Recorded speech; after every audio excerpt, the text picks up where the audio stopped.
21મી સદીની એક વાસ્તવિકતા, એક પરિસ્થિતિનું બહુ સુંદર વર્ણન કરતા કોઈ વાત લખી છે. એટલે કે અત્યારે મકાન બહુ સુંદર બનતા ગયા, પણ ઘર બધા ઘણા તૂટતા ગયા.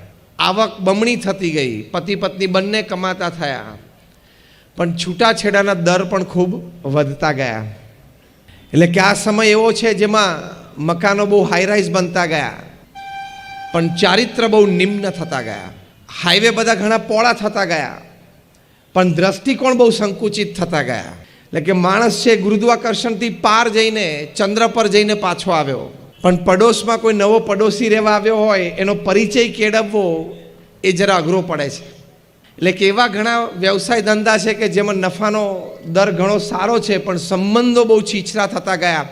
એકવાર સ્વાર્થ પૂરો થયો પછી સંબંધો રાખવા જાળવવા એ માટેની આપણી મનની વૃત્તિ જરા બદલાયેલી રહે છે. એટલે કે માણસે અણુ તોડ્યો અને ખૂબ શક્તિ પેદા કરી. પૂર્વાગ્રહ તોડવો એ અણુ તોડવા કરતાં પણ ખૂબ અઘરો છે.